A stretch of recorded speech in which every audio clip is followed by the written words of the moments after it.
निश्चिंत हो पाओगे कि मैंने जान लिया। तो प्रार्थना सुनिए, सारे पीछे बोले। हे परम पिता परमात्मा, मैं आपके रहमतों की अति धन्यवाद। प्रभु कृपा करो कि आज के दिन मुझे किसी प्रकार की चिंता न। प्रभु कृपा करो कि आज के दिन मैं सारे काम ईमानदारी से करूं।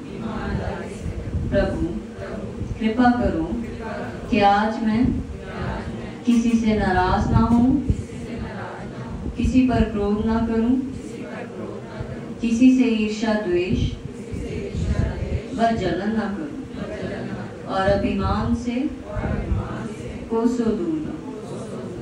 भगवान कृपया मुझे ऐसा हृदय दो कि मैं सभी मनुष्यों व जीव जंतुओं से प्रेम करूं। दया में भगवान आपकी दिव्य रोशनी और प्रेम का मेरे अंदर संचार हो और वही दिव्य रोशनी व प्रेम मैं सब और बांटूं। हाथ जोड़ करके परमपिता परमात्मा को धन्यवाद करें। देखो, जब कोई चिंता होगी वो इसलिए चिंता होगी आपने बुरे कर्म किए, इसलिए आपको परेशानी होगी कि मैंने रिश्वत ली, इसलिए परेशानी होगी कि मैंने किसी से झगड़ा किया और उसको गाली दी तो वो मारने को आ सकता है। इसलिए सबसे परे हटकर आपका जो लक्ष्य है उसकी प्राप्ति के लिए आगे बढ़ना, और यही जीवन का असली लक्ष्य है। बाकी काम तो थोड़े हैं। बंदे ने नौकरी करके रिटायर हो गए, उहदे नाल ही गुजारा कर लो, फिर भी मुझे और चाहिए, मुझे और चाहिए, मुझे और चाहिए। कितना चाहिए आपको? खाली आए तो खाली है। परमात्मा ने ना दाज दे के भेजा, ना इतों तुसीं लैके जाना। शरीर भी सी जिहड़ा अपना नहीं रहा, वो भी अगली की भेंट हो गया। बाकी ये बचिया, मेरा बचेगा क्या, बनेगा क्या? मेरा सब कुछ लुट गया, उसके बाद क्या बनेगा? ये बात परमात्मा से पूछो। मेरा सब कुछ लुट गया, रहा ही कुछ नहीं। तो इस सच्चाई की तलाश में आगे बढ़ना है। क्या सच्चाई की इंग्लिश में है? Research for truth. अंतिम और असली सत्य को जानने की कोशिश करनी। And should reveal, one should reveal that. जब तक ना देखूं आंखों, जब तक ना देखूं ना मानूं गुरु की बात। जो श्री मास्टर है वो यही कहता है कि ये रास्ता, इस रास्ते पर चलो, मैंने ऐसा पाया तुम भी पाओ। मेरी बात पर यकीन ना करो कि एवं मेरी पूजा कर लो या आरती कर लो, सब कुछ हो जाए। कुछ नहीं होगा, करना ही आपने कुछ नहीं। टीचर ने तो आपको कोई अंदर कोट के थोड़ी पा देना, बार बार सिखाना ही। दुखों से छुटकारा पाने का यही तरीका है। तो इको जी मैं बैठ के राम राम कर ला, फिर भी हो जाएगा। है दुकाना बड़िया खुलिया ने, कहते तुम राम जप लो, जो मर्जी खाए भी हो जाओ। गुरु जी साढ़े बहुत वधिया ने, वो कहते जो मर्जी करो, कोई सब छूट है। ऐदा ही ना, सिर्फ है राम जपना। तो कैसी दुकानदारियां चल रही हैं? तो सिस्टम तो एक ही है, अपने आप को जानना। जानो तो आगे बढ़ो, की जरूरत असं तो कहते जानो तो बहुत वधिया। ये तो काम नहीं है कि दुकानदारी बनाई, बंदा मुर्गा फसिया हुआ है, सानू कोई दे जाए असं उन्होंने कोई ना कोई सौ जवाब दिखाते रहे। यहाँ कुछ नहीं है। A practical way to realisation और आर्ट ऑफ लिविंग, जीवन जीने की तरह समझाते हैं और रास्ता दिखाते हैं कि सत्य को जानने का एक ही रास्ता है और कोई रास्ता ही है नहीं है। और ये रास्ता अपने आप मिल भी नहीं सकता। टेक इट ग्रांटेड कि आप कहोगे मैं अपने आप, no, there is no way out. अगर मान लो आपने इमेजिनेशन कर करके किसी को इस रूप में पा लिया, किसी को उस रूप में पा लिया, किसी ने उस रूप में पा लिया, वो सत्य नहीं है। वो तो आपका बनाया हुआ एक स्ट्रक्चर है। जैसे एक कलाकार मिट्टी से खिलौने बना के उसको रंग लगा देता है ना सड़क के किनारे, और कोई खरीद के उसकी पूजा करता है। ऐसे ही आप इमेजिनेशन में एक धीरे धीरे भगवान प्रकट करते हैं, उसको रंग से सजाते जाते हो, कपड़े पहनाते हो, ये करते हो वो करते हो। क्या वो सत्य है? बोलो। वो भगवान आपके पकड़ में नहीं आ सकता, और हमारा को बनाने वाला हमारा जैसा है,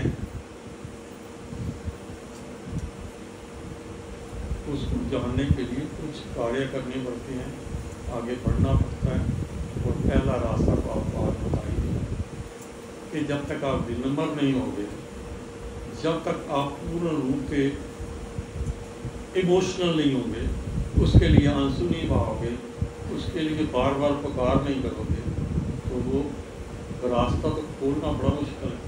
कोई कह ले कि अनंत का रास्ता खोल, दरवाज़ा खुल जाएगा, आम से नहीं खुल सका, रावण नहीं खोल सका, कंस नहीं खोल सका, तो आप कौन सी चीज़ है?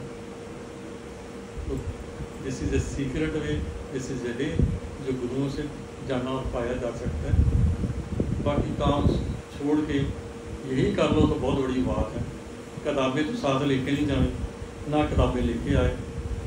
गोरियाँ तो किसी ने, वो ना स्वामी दयानंद जी सरस्वती जो थे, पहला नाम तो उनका नहीं पता, सत्य की तलाश में निकल पड़े। कहते हैं इतने बड़ी मंडी लगी हुई, बड़े बड़े वो संत महात्मा है, भगवे पकड़े पाए, ये वो। कहते मैं तलाशने के लिए, बहस करने के लिए ग्रंथ ले गया, और किसी को कोई वो जीत नहीं पाए, कोई भी जीत नहीं पाया। इतनी बहस करते थे, दादी करते थे, पर फिर भी बाद ना बड़ी तलाशते सबसे पूछते कि सत्य को कैसे जाना जा सकता है। कहते एक ही है स्वामी विरजानंद जी, जो आंखों से अंधे हैं, वो उनको सत्य का बारे में पता है, आप उनसे पूछ सकते हो। बड़े हैरान, जो आंख से अंधे हैं, मैं उनसे कैसे जानूँ? कहते और कोई रास्ता नहीं। उनके पास जा रहे हैं, दूर से उन्होंने आवाज़ लगाई, ए मानुष, उस सत्य को जानने के लिए जो जितना भार ढोया है, ये नदी में फेंक के आप फिर मेरे पास आना, फिर मैं तुझे रास्ता बताऊंगा। बड़ा हैरान हो गए कि उन्होंने दूर से ही आंखें ना होते ही जान लिया, नदी में फेंक के आए, तो उसके बाद उन्होंने सत्य को रास्ता बताया उसको। कोई ऐसी चीज़ नहीं है कि हमें मिल जाए, तो इसके लिए आपको भी मेहनत करनी पड़ती है, आपको लिए उसके लिए पुकारना पड़ता है, आंखों में आंसू बहाने पड़ते हैं। बच्चा माँ के लिए आंसू बहाता है, जब उससे भूख लगती है, प्यास लगती है, उसे माँ की ज़रूरत होती है, रोता है ना, चिल्लाता है, पुकारता है, बाप को पुकारना पड़ेगा। उस बाप को, उस माँ को, हम उसको क्या कहते हैं? Father mother God. वो माँ भी है और बाप भी है। क्या कहते हैं? फादर मदर गॉड है। तो यहाँ भगवान शिव की मूर्ति है, कैसे कहते हैं? क्या कहते हैं? अर्धनारीश्वर, अर्धनाश। तो आप साइंस क्या कहती है? आप बायोलॉजी के जो पढ़ने वाले हैं, शरीर के अंदर डीएनए में there male and female both cells, जो डोमिनेट कर गया वो लड़का बन गया, जो पीछे रह गया अगर वो आगे आ गया लड़की बन गई, वो था। तो इस सत्य को जाने, इस रास्ते पर चलें, बहुत हो गया, इस रास्ते पर चलें, एंजॉय भी करें। नाच इसको बोलते हैं डायनेमिक रास। रास ऐसी करो कि जिसमें शुद्ध बोल भूल जाए और सामूहिक कॉन्शियसनेस क्रिएट हो जाए। कॉन्शियसनेस जो सामूहिक एनर्जी क्रिएट होती है, that is always a active energy. वो उसका ऑरा जो है बहुत ज़बरदस्त है, आपको भी झिंगोर देगा इस रास्ते पर चलाने के लिए। और दूसरा, फिजिकली भी आप फिट रह सकते हैं, जिम ज्वाइन करने की ज़रूरत नहीं है। तो गुरु भी अगर कोई कोशिश करता है, उसका भी ऑरा स्ट्रॉन्ग है, कोई इस ऑरे से अभी आप बेनिफिट ले सकते हैं। ये मत सोचो कि शर्म आ रही है, कि उसको स्क्वीज करो, उसको अपनी तरफ खींचो। जो ये सामूहिक एनर्जी यहाँ प्रकट होगी, वो आपको बूस्ट करती है आगे बढ़ने के लिए। ठीक है, इन शब्दों से वाणी को विराम देते हैं। सर्वदेव देखियो, इस रास्ते पर चलने के लिए जितना भी हो सके करो। वो गांधी जी के है ना 3 हैं, क्या है? आंखें भी बंद करो, है 3 बंदर, आंखें बंद करो, कान बंद करो, मुंह बंद करो। संसार में ऐसे चलोगे तो सुखी हो। है। इस तरह नहीं इतने चले थोड़ी दूर तक जाना, बंदे तो 2 मिनट च पहुँच जाए, बंदी जनानी को क्या लगेगा आधी दिहाड़ी लग गई, पूछो क्या रास्ते में मिल गई थी, मैं बातें करते करते आ रही। ऐसे नहीं चलेगा। Energy not to be wasted, उस एनर्जी की ज़रूरत है अनंत के पार जाने के लिए। दूर जाने हमें यात्रा लंबी और मेहनत वाली है, उस एनर्जी को बचाओ जितना बचा सकते हो। जब जान नहीं, बूढ़े हो गए तो काम नहीं होने वाला। सीधा है, I am very straight forward, बूढ़े उसको नहीं पा सकते। बूढ़े का मतलब जिसके अंदर स्टेमिना नहीं, जान नहीं, ऊर्जा नहीं। ये यात्रा ऊर्जा वाली यात्रा है। अंदर से क्या चाहिए है, ऊर्जा चाहिए मैं। तो जो जिसका शरीर कहते जी कोई नहीं, हली तो उम्र ही बहुत गई है, बड़े काम करना नहीं, वहाँ राम राम में निकलेगा, क्या निकलेगा आए हैं। तू कहेगी माँ बोल राम राम कही आए हैं, तो उसने क्या जपना है? बोलो क्या जपना है उसने? आए। तो फिर जैसी करनी वैसा ही शरीर मिल जाएगा, बीमारी वाला। तो इसलिए बी अलर्ट और रास्ता ढंग से चले। मनुष्य देह मिली है, बहुत मुश्किल से मिलती है, इसका फायदा है। इन्हीं शब्दों से वाणी वाणी को विराम देते हैं। सर्वे भवन्तु सुखिनः, सर्वे सन्तु निरामयाः, सर्वे भद्राणि पश्यन्तु मा कश्चित् दुःखं भाग् भवेत्। May all be happy, don't be selfish. स्वार्थी नहीं बनना, नहीं तो मारे जाओगे। May all be happy, may none be subject to misery and disease, may all realize truth. सबका भला करो भगवान, सबका इस्तेमाल करो भगवान, सबका सब हिंदू कल्याण।